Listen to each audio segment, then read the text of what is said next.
got a will, otherwise your story will be decided for you by the courts. In the meantime, as we celebrate Savings Months, we look at ways in which young people can empower themselves financially by saving and investing towards their goals and dreams. We're now joined by Thami Cele, who's the Head of Savings and Investments at Absa Retail and Business Banking. Thank you very much for joining us and welcome to the program, Thami. Oh, thank you, Peter. Thank asking young people to save is almost like asking a 4-year-old at a birthday party not to eat any cake. True, but it is doable. You know, it is something that they can actually do because they're still not used to the expenses, you know, the living expenses that they would normally do for an adult person. Whereas if you're still young, you are able to be more flexible. And I think if you start early, it's much better for you at a later stage. So what is the savings rate on average in South Africa? So we can sort of get a picture and compare it with the rest of the world. Look, it's actually bad because it's on the negatives. You know, yeah. It is you know, the latest reports from you know, from the SABC is indicating that it's minus 0.3%. You know, minus 0.3%. The good thing though, Peter, or the positive that's coming out is that not so long ago it was minus 2.7%. You know, wow. So there is a bit of a silver lining, and there is a bit of improvement. Glass half full scenario. That's right. China savings rate 40.7%. That's right. India, BRICS nation, 27.4%.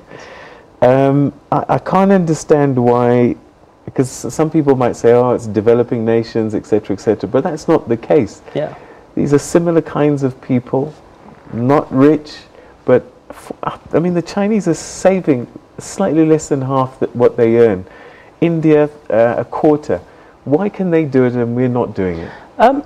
We could also say that they've been fortunate that their economy have consistently been growing at alarming rates, at very significantly high rates. In our economies, I mean, I think you know, the rates have been high before, you know, but the high has never been more than 5%, you know, effectively. Whereas when you look at the Indias of this world and the Chinas of this world, you know, the rates have been quite significantly high. However, there is also this culture, you know, that gets inculcated, you know, at a very early stage, you know, so for people to save. And there's also this thinking for people, you know, in those economies, if you think about it, is that they're actually anticipating, what if things go wrong? You know, what could happen? You know, would I be ready if something, you know, that of catastrophe happens, you know, in my family? Will I be able to recover?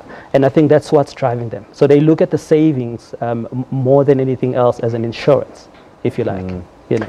How do we teach children and also young people in high school, because they're the ones actually that probably are going to have to start earning, not in the too distant future. How do we start to teach them about saving so that when the time comes they don't go off and get a new pair of shoes straight away? So for me there are 3 areas of who could become sources of that education. You know, the first one is at home. The parents, they control the purse. You know, they could drive this learning and this discipline and this accountability with their kids and young adults. The second one is the schools. You know, I think the curricula needs to ensure that it is aggressive in including the learning around saving or matters of finance. You know, that it becomes more and more explicit and more pronounced. The third area is the peers. You know, so imagine if my friend is being taught at home to save, he's going to come and influence me to saying, actually, it's cool to save, you know, because I'm responsible for my savings and I'm looking to the future as well. So I think it's those 3 spheres, and I think once we are able to master those, we will be in a position to change this culture. How do you overcome the advertising? Because it's everywhere. Even banks are busy throwing money at us. Buy this car. You don't have to pay for a month and start paying in 3 months' time. So even banks are guilty of getting us and sucking us into this debt cycle. But ultimately, the decision is with you, right? The decision is with you to control yourself. Self-control is very important. Accountability is very important. I think it's important to know what you can afford, what you can't afford. It's important to know what you need to put aside. So we've got studies out there that are indicating how much exactly you're supposed to be putting away from your salary or from your income. I think as long as you are able to monitor that and be able to be strict with yourself, and even creating the barriers for you to tap into that money that you've saved, I think that's important to be done.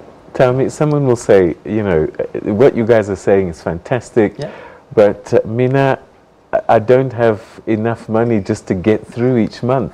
How do you mean save? So, look, the reality is that some people really do not have the capacity, to even start saving, on the basis of the responsibilities that they sit with, But you find also that there are even more people who actually do have the capacity. The only reason that they're not saving is because they've stretched it out to every other areas that when they sit and they look at it, they will find that actually I shouldn't be spending there. I've got no business spending on this. I've got no business renewing, my cars every 5 years, instead of, saving some of that money once I've paid up my vehicle. And this doesn't discriminate. It's not just poor people at the lower end of the scale, middle class and even upper class. Everybody seems to be in this spending cycle and not thinking about retirement, because I believe as much as 90% of people can't afford to retire. Yeah. No, that's the sad reality.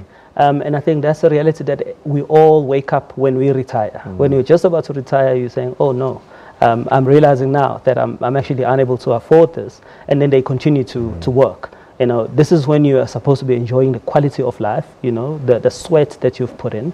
But just because of some decisions that you might have made, especially when you know that you can, and it's starting to pay back. The payback time is when you can't afford and you're now starting to work even longer, instead of retiring and staying with your grandchildren and enjoying, the fruits of your labor. What's a good savings rate that you would encourage young people to say, from day one, from your first check, save X percentage? What would you say that's a good one? What I'll do is, I think it's to split this amount, right? So we believe out of the 100% that you earn, 50% needs to really go into your fixed costs. Your rent. If you've got a car, you're paying for car, insurance, because you can't afford not to pay insurance.